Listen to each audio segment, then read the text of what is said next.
राजस्थान के ऐसे मुख्यमंत्री जिन्होंने 22 महीने में राजस्थान में सर्वाधिक काम करने का रिकॉर्ड बनाया, जिन्होंने भागीरथ बनकर राजस्थान में जहां पर पानी की समस्या थी वहां पर पानी लेकर आने का काम प्रारंभ किया, और जो सदैव युवाओं के लिए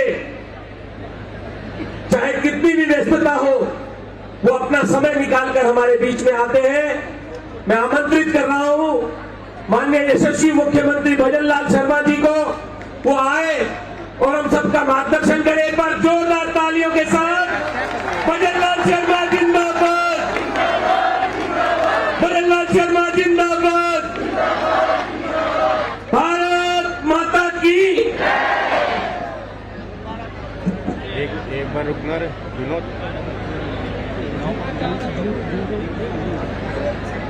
बोलिए भारत माता की। सामने वाले नहीं बोलेंगे, उधर वाले ही बोलेंगे। उधर में जोश ज्यादा देख रहा हूं, इसलिए आप बोलेंगे इधर से, ठीक है ना? ये हाथ खड़े कर रहे हैं, उधर से ही बोलेंगे, इधर से नहीं बोलेंगे वो। बोलिए भारत माता की। अब आपका मालूम पड़ेगा उनका ज्यादा है कि आपका ज्यादा। आवाज बुलंद आवाज होनी चाहिए। बोलिए भारत माता की। भाई ये तो अब मैं ये कह रहा हूं, एक साथ बोलना है यहां से लेके वहां तक पूरा। बोलिए भारत माता की, भारत माता की। वंदे वंदे वंदे। आज के इस यूनिटी मार्च के कार्यक्रम में मंच पर विराजमान कैबिनेट में मेरी साथी उप मुख्यमंत्री श्रीमती दिया कुमारी जी, कैबिनेट में मेरे दूसरे साथी युवा एवं खेल मंत्री कर्नल राज्यवर्धन सिंह जी राठौर साहब, हमारे राज्यसभा के सांसद पार्टी के वरिष्ठ नेता श्री घनश्याम तिवारी जी, हमारी जयपुर की लोकप्रिय सांसद मंजू शर्मा जी, हमारे पार्टी के वरिष्ठ नेता विधायक भाई कालीचरण जी सराफ साहब, इस कार्यक्रम के संयोजक भाई जितेंद्र गोटवाल जी, पार्टी के महामंत्री और विधायक हमारे युवा विधायक भाई कैलाश वर्मा जी, हमारे विधायक भाई गोपाल शर्मा जी, बाल मुकंदाचार्य जी, हमारे पूर्व राज्यसभा सांसद नारायण पंचारिया जी, युवा मोर्चा के प्रदेश अध्यक्ष अंकित चेती जी, पार्टी के जिला अध्यक्ष अमित गोयल जी, राजेश गुर्जर जी, महापौर सौम्या गुर्जर जी, कुसुम यादव जी, हमारे उप महापौर पुनीत कर्णावत जी, प्रदेश मंत्री भूपेंद्र सैनी जी, मेरे सामने खड़े मेरे युवा तरुणाई, वो युवा साथी जो आगे विकसित भारत का निर्माण करने में अपनी भूमिका निभा रहे हैं, ऐसे मेरे सभी युवा साथियों, हमारे सभी अधिकारीगण, मीडिया के साथियों, मेरे प्यारे भाई और बहनों, आज हम सभी सरदार वल्लभ भाई पटेल 150वीं जयंती मना रहे हैं। 150वीं जयंती के साथ सरदार 150 समारोह का लिए हम आप सभी यहाँ एकत्रित हुए हैं। मैं आपके माध्यम से सबसे पहले तुम्हें ऐसे लौह पुरुष सरदार वल्लभ भाई पटेल जी, जिन्होंने देश की एकता और अखंडता के लिए जिस तरह से उन्होंने देश की और एकता अखंडता के लिए काम किया और उन्होंने राष्ट्र निर्माण का काम किया, ऐसे में महापुरुष को उनके चरणों में वंदन करता हूं, अभिनंदन करता हूं, और आप सभी के माध्यम से राजस्थान की जनता को उनके जन्मदिन के अवसर पर बहुत बहुत शुभकामनाएं देता हूं और उनके चरणों में पुष्पार्पित करता हूं।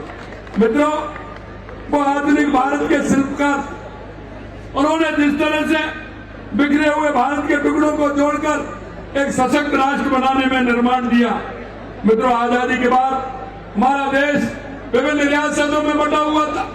देश में कई चुनौतियां थी, लेकिन उन चुनौतियों का स्वीकार करते हुए चारों तरफ जिस तरह से अलग अलग रियासतें अलग अलग स्वतंत्र रहना चाहती थी, लेकिन सरदार वल्लभ भाई पटेल ने, क्योंकि उनका नाम लौह पुरुष सरदार वल्लभ भाई पटेल, जिन्होंने एकीकृत का काम किया, जिसके परिणाम स्वरूप आज आधुनिक भारत की परिकल्पना संभव है। और आप देख सकते उस परिकल्पना को आगे बढ़ाते हुए हमारे देश के यशस्वी प्रधानमंत्री नरेंद्र मोदी जी काम कर रहे हैं। आज जब हम सभी उस महापुरुष की 150वीं जयंती पर याद करने के लिए आए हैं, निश्चित रूप से मैं कहना चाहता हूं, दृढ़ इच्छा शक्ति से ही राष्ट्र निर्माण की धुरी होती है। साथियों, जब हमारा देश 1947 में आजाद हुआ था तो एक तरफ तो खुशी थी और एक तरफ विभाजन का दर्द भी था, लेकिन उसमें भी रियासतें बटी हुई थी। कोई रियासत कहीं जाना चाहती थी, कहीं पाकिस्तान में मिलना चाहती थी, लेकिन सरदार वल्लभ भाई पटेल जी ने उस चुनौती को स्वीकार की और स्वीकार ही नहीं किया। उन्होंने चुनौतियों को स्वीकार करते हुए 560 रियासतों को, जिनमें हर एक अपने आप में स्वतंत्रता थी, उसको एकीकृत करने का काम किया था। इनमें से कुछ राजा अपनी रियासतों को स्वतंत्र राज्य बनाने के सपने भी देख रहे थे, तो कुछ पाकिस्तान में शामिल होने की योजना बना रहे थे। ऐसे में अगर कोई कमजोर नेता नेतृत्व कर रहा होता तो आज साल भारत का नक्शा कुछ और होता। लेकिन मैं कहना चाहता हूं, ऐसे सरदार पटेल ने जिस तरह से काम किया, और आपने देखा होगा, लेकिन सरदार पटेल ने अपनी कुशल नेतृत्व से मानव इतिहास में एकीकरण का सबसे बड़ा चमत्कार है। यह दुनिया का सबसे बड़ा चमत्कार सरदार वल्लभ भाई पटेल जी ने किया था। मैं आपको कहना चाहता हूं कि सरदार पटेल की खासियत, वो केवल एक हृदय से कोमल, इरादों से कठोर नहीं थे, बल्कि दूरदर्शी थे।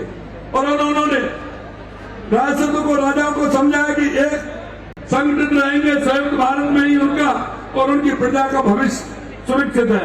कुछ राजाओं ने सुरक्षा से विलय किया तो कुछ को राजनीतिक दबाव के, और माननीय सरदार पटेल जी के कठोर निर्णय के कारण उनको एकीकृत किया था।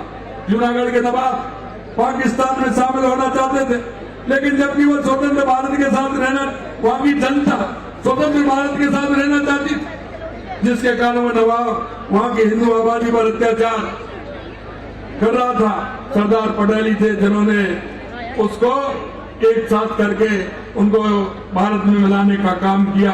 जूनागढ़ को उन्होंने सेना भेजकर ऑपरेशन पोलो चलाया और 48 घंटे के अंदर हैदराबाद को भारत का अंग बनाने का काम हमारे सरदार वल्लभ भाई पटेल जी ने किया। लेकिन साथियों, सरदार पटेल की सबसे बड़ी उपलब्धि ये नहीं, उन्होंने नक्शे पर रेखाएं खींची कि कई रियासतों को भारत में मिलाया। उनकी असली उपलब्धियां ये थी कि उन्होंने लोगों के दिलों में राष्ट्रभक्ति और एक भारत की भावना को जागृत करने का काम सरदार पटेल ने किया था। उन्होंने हर भारतीयों को एहसास दिलाया कि चाहे वो गुजरात का हो, आसाम का हो, राजस्थान का हो, केरल का हो, सबकी पहचान एक है और वो भारतीय है। उन्होंने कहा था कि हमारा लक्ष्य संयुक्त भारत है, जो अपनी विविधता में एकता का प्रतीक होगा। ये विचार आज भी उनके प्रासंगिक है। मित्रों, मैं एक बात आपसे कहना चाहता हूँ, आज के मौके पर एक बात कहना चाहता हूँ, सरदार पटेल ने सिर्फ एक रियासत जम्मू कश्मीर को दूसरे के भरोसे छोड़ा था, और वो आप भी जानते हैं किसके भरोसे छोड़ा था। लेकिन वहां भी आपने देखा कि वो एक रियासत ऐसी जो धारा 370 लगाने का काम किया, लेकिन देश के यशस्वी प्रधानमंत्री नरेंद्र मोदी जी ने सरदार वल्लभ भाई पटेल जी का सपना पूरा किया, और आज जम्मू कश्मीर में धारा 370 हटा करके देश के यशस्वी प्रधानमंत्री नरेंद्र मोदी जी ने उसको देश में पूर्ण रूप से अभिन्न अंग बनाने का काम किया। यह सरदार पटेल के मायने में सच्ची श्रद्धांजलि है। आज खास तौर पर युवाओं से कहना चाहता हूँ कि सरदार पटेल ने देश को एकजुट किया था, अब आपको एक साथ आगे बढ़ना है। उन्होंने सशक्त राष्ट्र की नींव रखी। आपको विकसित भारत बनाना है, आपको विकसित भारत बनाना है। आज का युवा भारत की सबसे बड़ी शक्ति है। जब युवा शक्ति जागृत होती है तो कोई लक्ष्य असंभव नहीं रहता है। सरदार पटेल ने ये तो किया था, उन्होंने असंभव को संभव बना करके दिखाया था। राजस्थान सरकार युवाओं के सशक्तिकरण के लिए लगातार काम कर रही है, और आपने देखा होगा कि 2 साल के अंदर युवा जो हमारा परेशान रहता था, और जब वो परेशान रहता था देखते थे कि पेपर लीक हो जाते थे। क्या 2 साल में एक भी पेपर लीक हुआ है? मैं आपसे पूछना चाहता हूँ, 2 साल में कोई एक भी पेपर लीक हुआ है क्या? मैं आपसे ये भी कहना चाहता हूँ मेरे भाई और बहनों, आप देख लीजिए जिस तरह से 2 साल के अंदर 21,000 नियुक्ति पत्र देने का काम हमने किया है।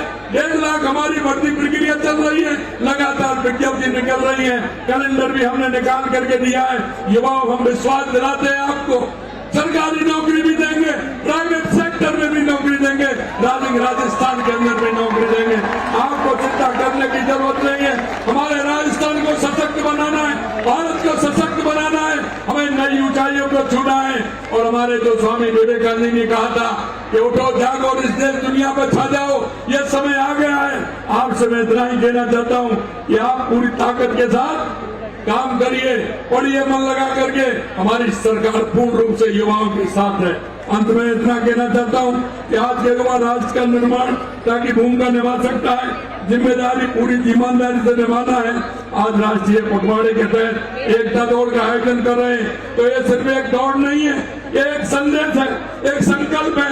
हम सब एक हैं, एकजुट होकर की हम विकसित राजस्थान और विकसित भारत के सपने को पूरा करने का काम करेंगे।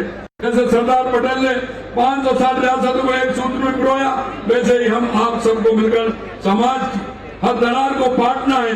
जाति, धर्म, भाषा, पुराण, ये सब हमारे देश की विविधता की कमजोरी है। इसी विविधता को ध्यान में रखते हुए साथियों, आज सबसे आग्रह करना चाहता हूँ, क्योंकि संकल्प हमें लेना है। पहला संकल्प लेना है, किसी भी परिस्थिति में राष्ट्र और राष्ट्रीय एकता हमारे लिए सर्वोपरि होगी। दूसरा संकल्प हमारा होगा, हम सब मिलकर एक अखंड सशक्त भारत का निर्माण करेंगे। तीसरा संकल्प होगा, हम सब मिलकर के आत्मनिर्भर भारत का निर्माण करेंगे। एक ऐसे भारत का निर्माण जो अपनी सभी जरूरतों के लिए किसी पर निर्भर ना हो। और मैं ये भी कहना चाहता हूँ, युवाओं साथियों से कहना चाहता हूँ, यह देश ही नहीं दुनिया भारत की तरफ देख रही है। दुनिया भारत के युवाओं की तरफ देख रही है, पूरा विश्व आपकी तरफ देख रहा है। और मैं आपसे कहना चाहता हूं, जो हमारे पूर्वजों ने सपने देखे थे कि भारत दुनिया का अग्रणी देश बनेगा, दुनिया का पहला देश बनेगा, ये भी मैं आपसे कहना चाहता हूं। आज की इस दौड़ में शामिल होकर आपने सरदार पटेल के विचारों को जीवित किया है। इस दौड़ में शारीरिक नहीं बल्कि मानसिक भी एकता की और विकास की और सशक्त भारत की ओर ये हमारी दौड़ है। राष्ट्रीय एकता अखंडता में भाग लेने के लिए आप सभी का हृदय से धन्यवाद देता हूं। आइए हम सब मिलकर सरदार पटेल के सपनों को, भारत को साकार करें और हम देश के यशस्वी प्रधानमंत्री नरेंद्र मोदी जी के नेतृत्व में हम भारत को दुनिया में एक